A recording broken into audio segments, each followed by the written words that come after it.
It's reached a whole new level, so stay tuned and all will be revealed.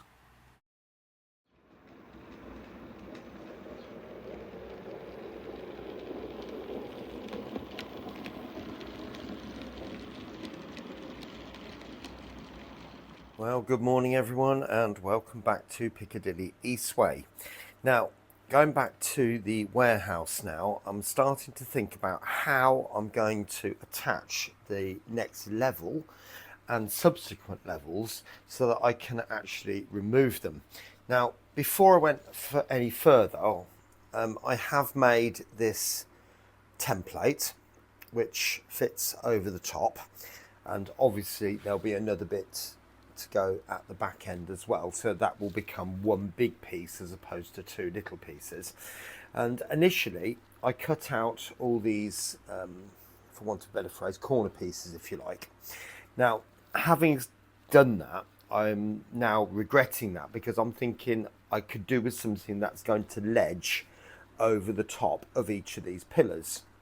So I've come up with this. Now, these are exactly the same, but they're just printed separately, whereas I've put this together in like a bit more of a kit format, and it'll be just easier to print one set ready for the next level, if you like. So what I've got is, well, I'll show you on these, it might be just a bit easier. So there's different sorts, as you can see. So you've got these corner ones here that go onto these pieces, and they literally just ledge on. So that would go on and sit like that, and that is wedged on. Now, the piece, I'm going to make this again, but without these cutouts, and then I can literally just glue those onto the bottom one at a time, and then create something that will literally just sit on the top. I've gone for a 2mm depth to sort of find the location, if you like, and that will be done on each of those. So hopefully the idea is I can put it on, locate where it's going to go, and it will just sit there. And obviously with all the side pieces and everything else that's going to go on to make the structure, that should give it some weight, and hopefully that should hold it all down. Right, so I'm going to crack on and make another one of these without the cutouts, and then we'll see what it's like to get them glued on. Right, welcome back. Now, I've put this together, and the two pieces are glued. I did have a piece of masking tape running down the middle, and then with one piece of masking tape I bent it over, dribbled some super glue in, and then put another piece of masking tape over the top. With the paper over the top of that, you wouldn't notice it. Now, what I was saying is these locators in the corners, now I know some parts have torn a little bit, I'm not going to worry, it's upside down, but all these parts will then connect up. I've got to be careful to get the hole over the staircase, but then it's just a case of locating it, and that's solid. Now, I am having to make some adjustments at that end particularly to get that absolutely spot on and parallel, and it does take some tweaking. I've got to tweak the tops of these little bits here, because the new pillars will just go straight on the top of that, attached to this piece here. So it's a little bit more work to do yet, but one step at a time, eh?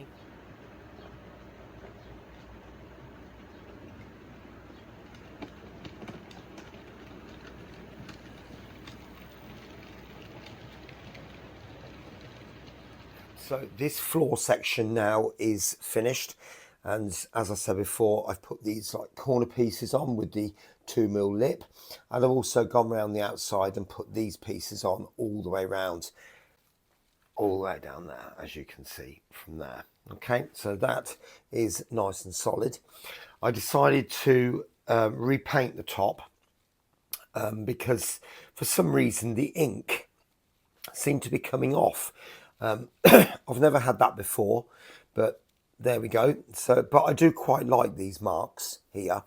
We did have a bit of a stain going on here. I will sort that out. I'm not sure I like that quite so much. This bit I don't mind, but you know, that's not quite what I'm after, to be honest with you. So I'll sort that out. So as that's all done now, the next thing is to make a load of those. Now, if you remember, I have an inside piece and an outside piece. And there is my first outside piece. It's not finished yet by any means, but that obviously will go like that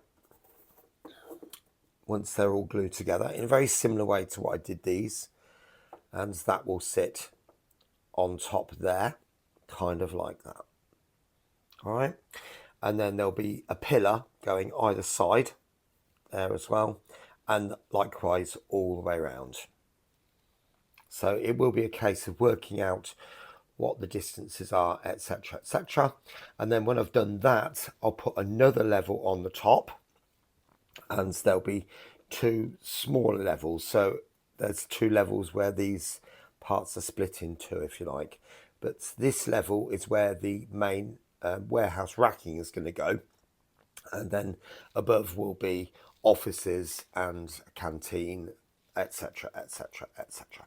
Okay, I'll catch you a bit later. Well, I've done 6 wall units, and it's been nearly a week since the last clip, purely because it's taken so long.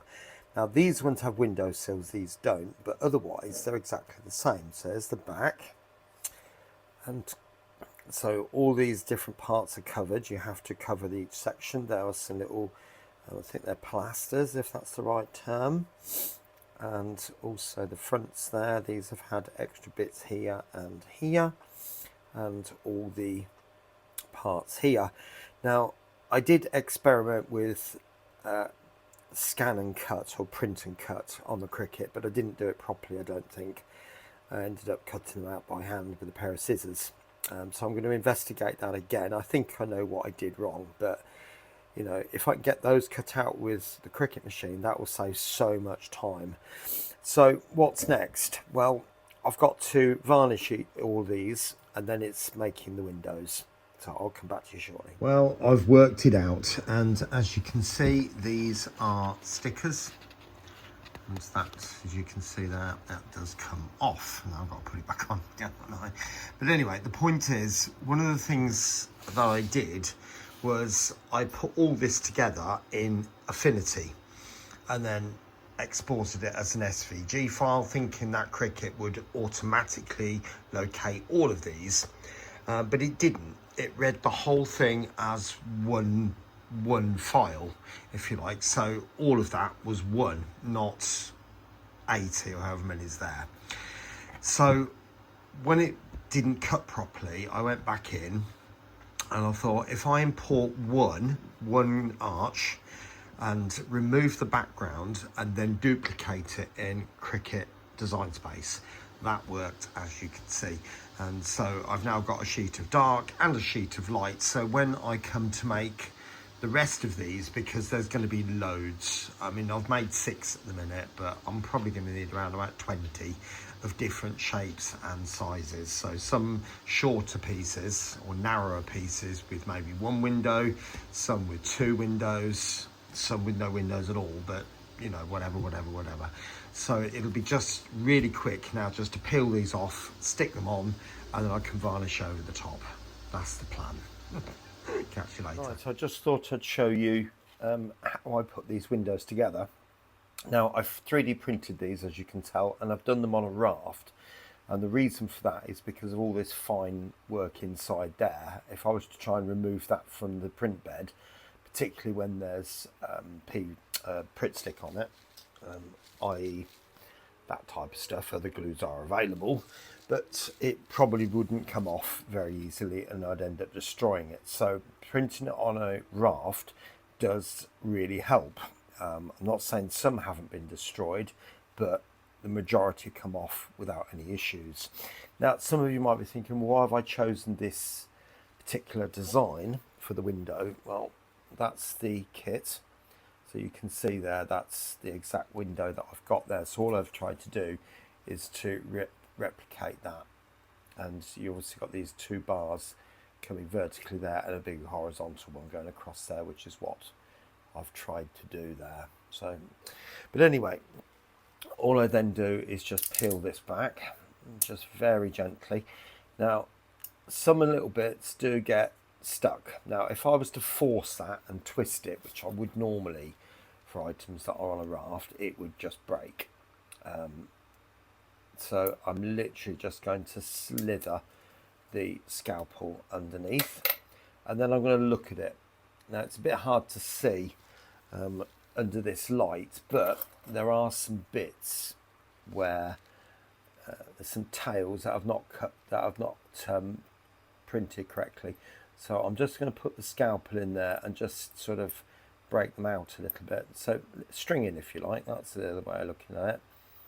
So it's just a few bits of stringing every now and again. Just give the blade a bit of a wobble in there, that type of stuff, just to break off the worst. Now, when you look at these under the microscope, so to speak, they don't look that great. But you've got to remember, this is part of something much, much bigger, and you won't notice the fact that each window is ever so slightly off. You just won't. I think life's a bit too short. Now, the other part of it as well, because you print on a raft, you do get a rough backing, because it has to create a lift-off surface that will just snap free from the raft itself. So to get that smooth, I just take a piece of glass paper. You could file it if you want, whatever you kind of like that. Just different directions I'm turning it, just giving it a bit of a, like so, and then you end up with something a lot more pliable. Right, next stage, hope you can see that, but I've put a load of these through the Cricut machine, and they are exactly the same size as one of those, which makes life so much easier. So what I do is using this Revel contactor, because I did say that I would experiment with it if I found them, and I didn't find the original that I had. I had a big pot, and so this came with the Mayflower model, and it's all right for a model kit glue, and it does work with this. It doesn't cloud up, which is what super glue does. It causes the acetate to have a white film on it, which you can scrape off, by the way. I did discover that, but it's still the hassle and the grief of trying to do it, and you might damage the parts in the process. Right, so going in with the second piece now. Again, exactly the same all the way around, and I'm going up the middle bits as well, just to make it a little bit more solid. Little tap on the glue, turn that over, drop it onto this piece like that, and I've been picking it up, sort of holding it across the edges, and then it's a case of just putting 4 clips on, kind of like that. Right, catch you shortly. Right, welcome back. So you can see I've got a whole load of these windows prepared now, and this is the piece I'm going to put them in. Now, I could just try and slot them in.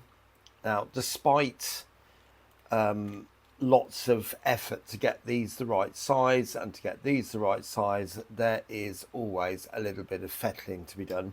Why? Because when you come to put the window, the paper on this, the brick paper, you have to fold it around the edges. So because there's 2 pieces that side, that makes that gap ever so slightly narrower, and then you know, putting the windowsill in has made that gap ever so slightly narrower, even though I did make allowances for that. So to compensate, because the edges are a little bit, or potentially a little bit rough, just give it a little bit of a wipe over on the glass paper again.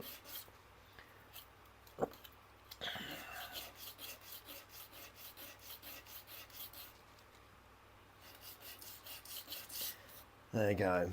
I've done all 4 sides now. I didn't have to put you through the torment of watching that. Now that may have solved it. but it's not quite. So what I do use is the back end of the scalpel, and I give it a wipe inside there like that, and just pressing gently and over the brick surface, make a nice sharp edge. And again on this side you can use the blade there. It's just because the metal handle of the scalpel blade is a really tough piece of metal, and it just does the job. Now I'm giving that a wipe through with the blade handle first. That may require some filing, but let's have a look. Will it go in that way? Yes, it does go in that way. And will it go that way? Not quite. It's still about 1/2 mil too much. Right, what I've been doing now is with some PVA, I've decanted it into this squeezy bottle. I buy it from Screwfix, but you can get it from wherever you like. But they sell it in a 5-gallon can, you see, basically, and it's relatively cheap. I get the no nonsense stuff, but again, like I said, you get which you prefer. And then I literally just press it in, just like that, just giving a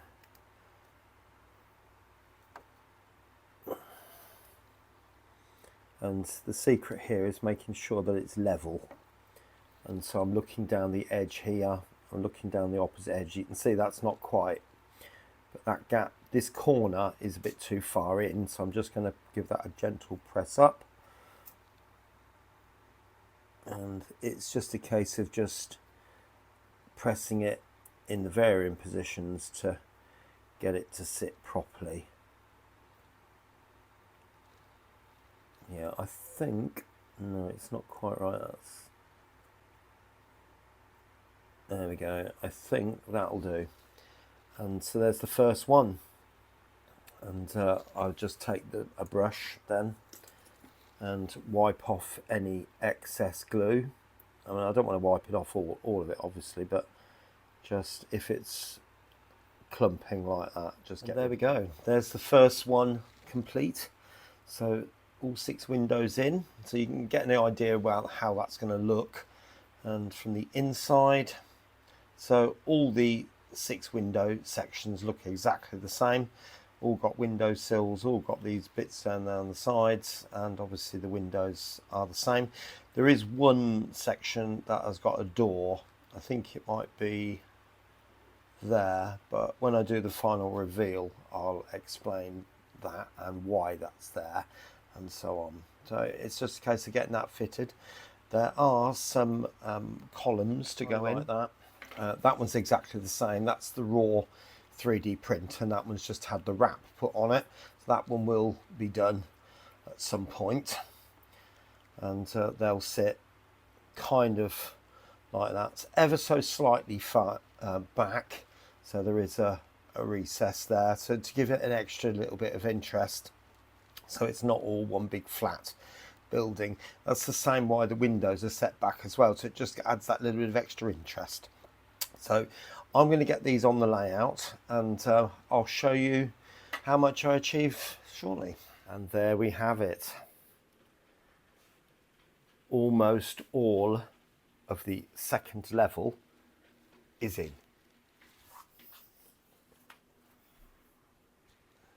So I am really quite pleased with the way that's turned out. And just to bring you up, you can see that, as I said, most of it is in. And so obviously just those bits at the back end to do there. I'll talk about that in a minute. Now, it has taken quite a long time to do all these and to get each process set up, if you like, right from drawing up the shapes in Design Space ready for the Cricut machine to cut out each individual part. And the Cricut machine has cut out all of these. You can do it by hand, but you know, it's the accuracy of it all. I did start doing it by hand and it just took forever. And my arm ached.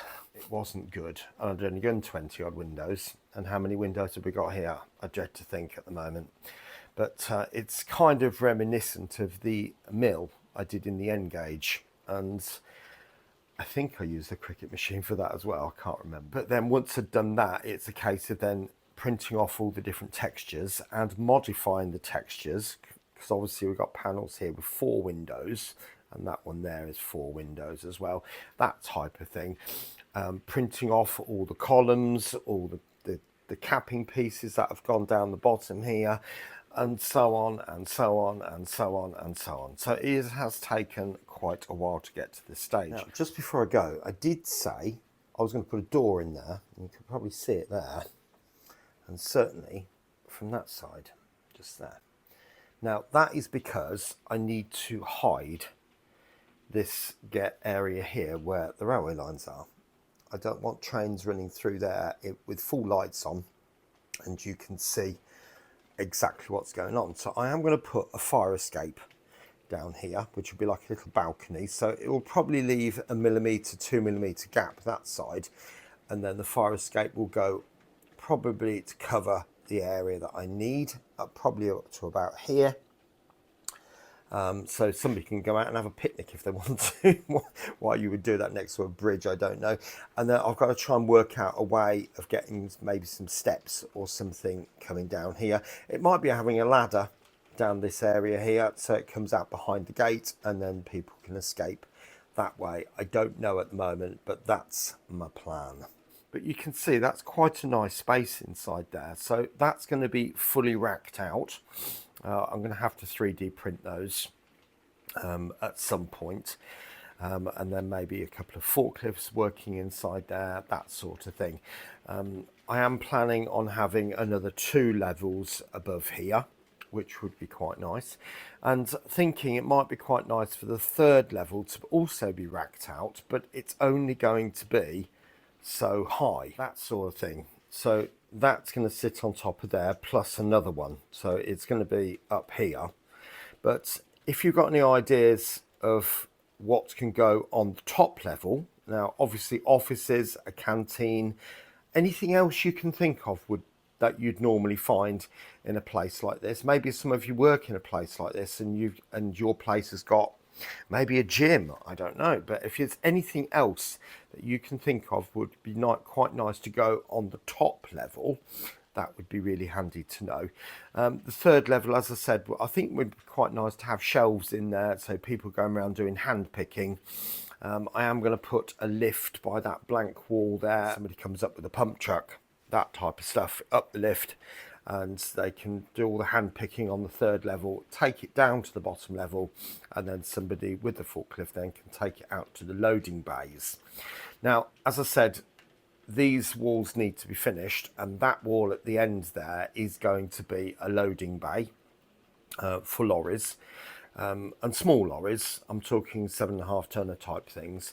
So this road will come round, go round like that, as if to go off, and then there'll be a bit coming in here. So there's not going to be a massive amount of space for loading. That's why I'm thinking of the 7.5 ton lorries as opposed to Arctics, that type of stuff.